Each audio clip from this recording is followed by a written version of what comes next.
Hello everyone, तो स्वागत है आपको RSMS क्लासेस में। तो आज हम फिर आप लोगों के बीच लेकर आए हैं एक वीडियो जो कि हिस्ट्री का रहने वाले हैं, बिहार बोर्ड क्लास 12 का, जिसमें हम आपको इस चैनल में 50 वीडियो हिस्ट्री का करवा चुके हैं। अगर वो वीडियो अभी तक आप नहीं देखे हैं तो एक बार जरूर वो वीडियो को जाके देख सकते हैं, क्योंकि बहुत ही इंपॉर्टेंट 50 क्वेश्चन उसमें आप लोगों को बताएं। और जो बचा 50 क्वेश्चन इस वीडियो के माध्यम से हम लोग करेंगे। तो चलिए हम लोग स्टार्ट करते हैं। 50 प्रश्न जो कल की बच गया था ना बनाते बना, आज चलिए हम उसको कवर कर लेते हैं पूरे 50 वीडियो। फिर आप लोगों के बीच हम कुछ अगला दिन एक हिस्ट्री का वीडियो लेकर आएंगे, जो कि महत्वपूर्ण महत्वपूर्ण मतलब वेरी वेरी महत्वपूर्ण ईवीआई क्वेश्चन रहेगा। क्या वेरी वेरी वेरी इंपॉर्टेंट, मतलब वेरी वेरी वेरी तीन चार वेरी उससे भी बड़ा इंपॉर्टेंट क्वेश्चन आप लोगों के बीच रहने वाले हैं। तो जो है ना, आप वीडियो को शुरू से अंत तक जरूर देखें भाई, क्योंकि आपके लिए ये वीडियो बहुत ही इंपॉर्टेंट रहने वाले हैं। तो चलिए हम 50 नंबर से देखते हैं। अगला दिन हम आप लोगों के बीच 50 क्वेश्चन करवा चुके थे, और एक लास्ट में आप लोगों को बताए थे कि एक आप कमेंट बॉक्स में बताइएगा क्या इसका आंसर क्या होगा। तो चलिए 50 का आप लोग कमेंट में तो कुछ नहीं बताएं, लेकिन देखते हैं आज बता देते हैं, हम ही बता देते हैं। कृष्णदेव राय ने जो थे वो अमुक्तमाल्य किस भाषा में लिखी थी, तो कौन सा भाषा में लिखा था। इसका जो राइट आंसर हो जाएगा ना ऑप्शन नंबर, ये तेलुगु भाषा में लिखे थे, तो इसका राइट आंसर हो जाएगा ऑप्शन नंबर बी हो जाएगा। ठीक है भाई, चलिए इसका right answer option number B हो जाएगा। चलिए अगला देता, आज से स्टार्ट करते हैं। पहला प्रश्न हम लोग के बीच है क्या, आईनी ए अकबरी किसने लिखा था। तो आईनी ए अकबरी जो लिखा था ना वो अबुल फजल ने लिखा था। कौन लिखा था, अबुल फजल ने। तो इसका जो राइट आंसर हो जाएगा ना भाई, इसका राइट आंसर हो जाएगा अबुल फजल, ऑप्शन नंबर डी इसका राइट आंसर हो जाएगा, ऑप्शन नंबर डी हो जाएगा। चलिए अगला प्रश्न हम लोग देखते हैं। अगला प्रश्न हम लोगों के बीच है, देखिए थोड़ा सा जूम कर लेते हैं, अच्छा से दिखाई दे रहा है ना। चलिए तो चलिए भाई देखते हैं क्या कि मुगल काल के जो भारतीय फारसी स्रोत किसान को दर्शाने के लिए किस शब्द का इस्तेमाल करते थे। तो कौन सा शब्द का करते थे, ये जो ऑप्शन में तीन दिया ना तीनों का करता था। तो इसका जो राइट आंसर हो जाएगा ना ऑप्शन नंबर डी हो जाएगा, रियायत का, क्या आसामी का, और मुर्जियान का, रियान रियान। चलिए अगला प्रश्न हम लोग देखते हैं। तो इसका राइट जो आंसर हो जाएगा ना ऑप्शन नंबर डी हो जाएगा। हाँ भाई चलिए अगला देखते हैं। अगला प्रश्न हम लोगों के बीच क्या है सो देखिए, 53 नंबर का है, 53। क्या है कि 8वीं सदी में बंगाल में जमींदारों द्वारा दस्तकारों को सेवाओं के बदले दी जाने वाली नकदी की व्यवस्था क्या कहलाता था। तो ये क्या कहलाता था, तो इसका जो राइट आंसर हो जाएगा ना ऑप्शन नंबर बी हो जाएगा, जजमानी कहा जाता था। क्या माना जाता है, जजमानी। चलिए इसका right answer option number B. अगला प्रश्न हम थोड़ा थोड़ा जल्दी जल्दी कर लेते हैं, क्योंकि टाइम जो है ना बहुत कम है, क्योंकि एग्जाम 9 फरवरी को आने वाला है, 9 फरवरी को होने वाला है हिस्ट्री का। तो हम अभी 2 3 4 वीडियो क्या कर लेते हैं, कवर कर लेते हैं, जिसमें से आपको 100 में से 80% जरूर कंफर्म बता देते हैं कि आप लोगों को मिलेगा भाई। तो चलिए स्टार्ट कर रहे हैं ना। 54 नंबर, 54 3 हम हो गया। 54 नंबर में देखिए क्या है कि दान में दिया गया जो राजस्व होता है ना, अनुदान, वो क्या कहलाता है मेरा, तो वो क्या कहलाता है। तो इसका जो राइट आंसर हो जाएगा ना, क्या हो जाएगा, ऑप्शन नंबर बी हो जाएगा इसका राइट आंसर। चलिए अगला प्रश्न हम लोग देखते हैं, हर जल्दी।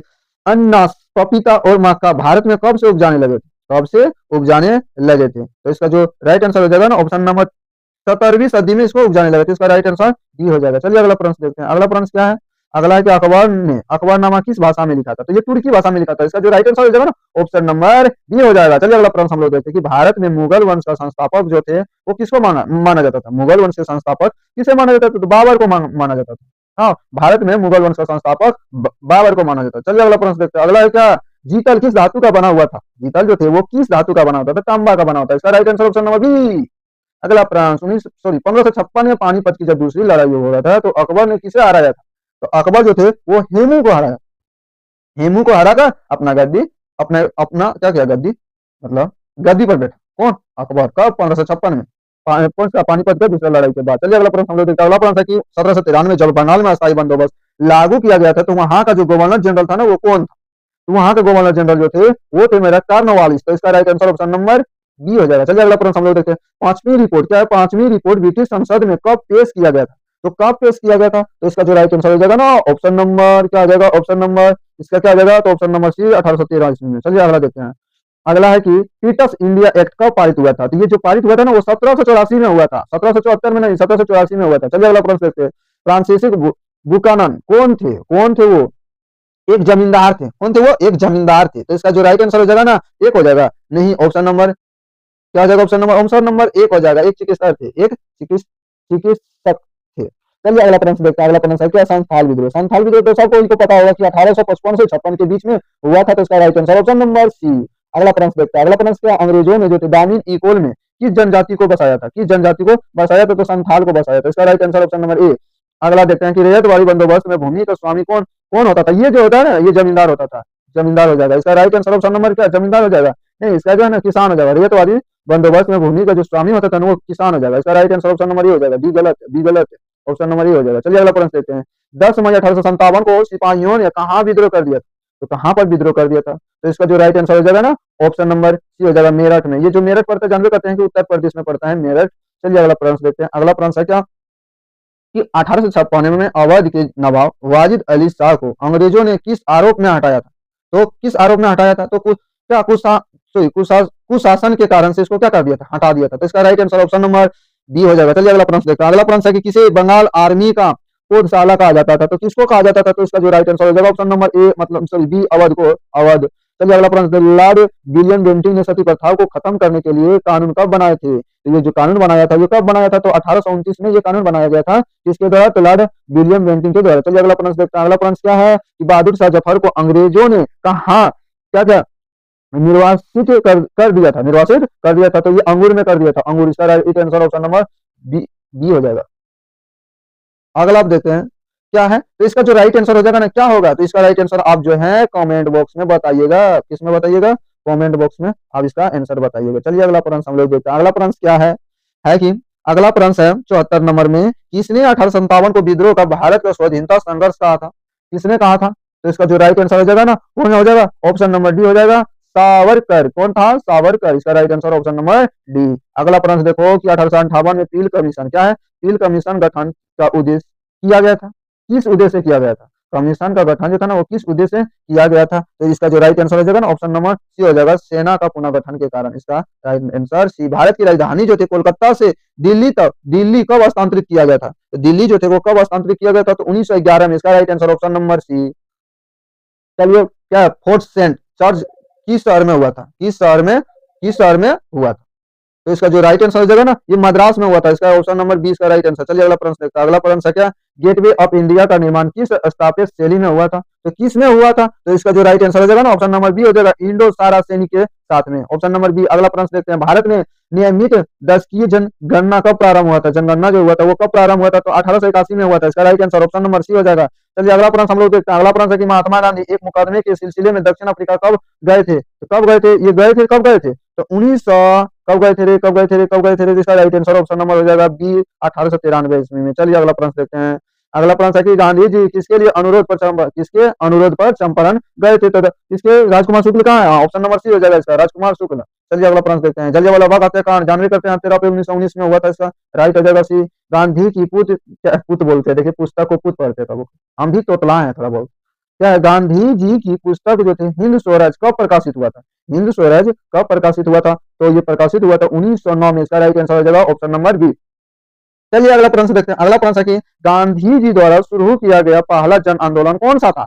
तो गांधी जी तो आंदोलन शुरू किया चंपारण सत्याग्रह 1917 में, लेकिन यहाँ बोल रहा है जन आंदोलन, तो ये असहयोग आंदोलन जो कि 1920 से ये शुरू किए थे कौन? गांधी जी के द्वारा असहयोग आंदोलन। चलिए अगला प्रश्न देखते हैं। इसका राइट आंसर जान रहे हैं ना, ऑप्शन नंबर बी हो जाएगा। चलिए अगला प्रश्न देखते हैं।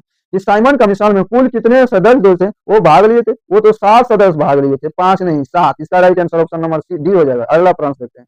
अगला प्रश्न हम लोग के बीच है क्या, गांधी एच क्या H as sorry Gandhi as Mahatma पुस्तक के लेखक जो थे वो कौन थे? लेखक कौन थे? तो शाहिद अमीन थे। इसका right answer option number A हो जाएगा। चलिए अगला प्रश्न हम लोग देखते हैं। अगला में क्या है? अगला में है कि कमला देवी चट्टोपाध्याय जो थे गांधी जी के किस आंदोलन में उनकी सहयोगी थी? किसकी सहयोगी थी? तो कौन सा आंदोलन में सहयोगी थी? चंपारण सत्याग्रह, असहयोग आंदोलन या भारत छोड़ो आंदोलन? कब जान रहे असहयोग आंदोलन कब हुआ था? क्या बोलते हैं इसको, चंपारण सत्याग्रह कब हुआ था? भारत छोड़ो आंदोलन कब हुआ था? सविनय जन आंदोलन कब हुआ था? ये सब के बारे में तो सबको पता ही होगा। ये जो हुआ था ना ये असहयोग आंदोलन के द्वारा हुआ था। ऑप्शन नंबर इसका हो जाएगा बी। अगला है कि गांधी जी कांग्रेस के प्रतिनिधि के रूप में किस गोलमेज सम्मेलन में शामिल हुए थे? किसमें हुए थे? तो ये दूसरा गोलमेज सम्मेलन में शामिल हुए थे। तो इसका right answer option number B हो जाएगा। चलिए अगला प्रश्न हम लोग देखते हैं। गांधी जी और डॉक्टर अंबेडकर के बीच पूना समझौता कब हुआ था? पूना समझौता सब कोई जानता है कि 1932 में होता है। तो इसका राइट आंसर बी हो जाएगा। अगला प्रश्न देखते हैं। क्रिप्स मिशन जो थे वो भारत कब आया था? तो भारत जो आया था ना वो भारत छोड़ो आंदोलन के समय ही वो भारत आए थे। तो इसका जगह क्रिप्स मिशन कब आया था? भारत कब आया था? तो कब आया था? तो 1942 में आया था। इसका राइट आंसर हो जाएगा ऑप्शन नंबर सी। अगला प्रश्न हम लोग देखते हैं। अगला क्या है कि सितंबर 1942 में आजाद हिंद फौज का गठन किसने किया था? आजाद हिंद फौज की जो गठन हुआ था वो किसने किया था? तो मोहन सिंह ने किया था। चलिए अगला प्रश्न हम लोग देखते हैं, कैबिनेट मिशन योजना के अध्यक्ष जो वो कौन थे? तो लॉरेंस थे। इसका right answer option number A हो जाएगा। चलिए अगला प्रश्न हम लोग देखते हैं, अगला क्या है, मुस्लिम लीग ने प्रत्यक्ष कार्रवाई दिवस कब मनाता था? तो प्रत्यक्ष कार्रवाई दिवस जो थे वो मना रहे थे कब? 6 अगस्त 1946 को। चलिए अगला प्रश्न हम लोग देखते हैं, अगला क्या, भारत की आजादी के समय ब्रिटेन में किसकी सरकार थी? किसकी सरकार थी? तो लेबर पार्टी की सरकार थी। इसके राइट आंसर हो जाएगा option number A, right answer. संविधान सभा का गठन जो थे किस योजना के तहत हुआ था? किस योजना के तहत हुआ था? तो कैबिनेट मिशन योजना के तहत हुआ था या कौन के सहायता हुआ था? तो कैबिनेट मिशन योजना के तहत हुआ था। इसका राइट आंसर सी हो जाएगा। अगला प्रश्न हम लोगों के बीच आया है, क्या संविधान की प्रारूप समिति के जो अध्यक्ष थे वो कौन थे? तो बी आर अम्बेडकर जी थे। B R Ambedkar ji. इसका right answer option number C. Bharat के राष्ट्रीय ध्वज का प्रस्ताव संविधान सभा में किसने प्रस्तुत किया था? तो पंडित जवाहरलाल नेहरू ने किया था। तो इसका राइट आंसर हो जाएगा Jawaharlal Nehru, option number C.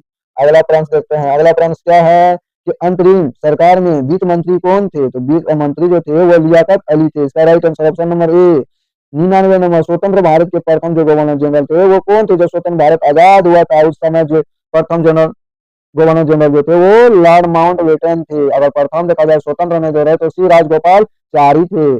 चलिए अगला प्रश्न हम लोग देखते हैं, जय हिंद का नारा किसने दिया था? तो इसका आंसर आप कमेंट बॉक्स में बताइएगा, क्या होगा नहीं होगा। अगर आप वीडियो पूरी तरह से देख चुके हैं तो आपके लिए आपको हम धन्यवाद बोलते हैं। चलिए अगले वीडियो में आप लोगों से हम मिलते हैं। तो आज के लिए आप लोगों को शुभ रात्रि। हम चलिए कल मिलते हैं आप लोगों के बीच।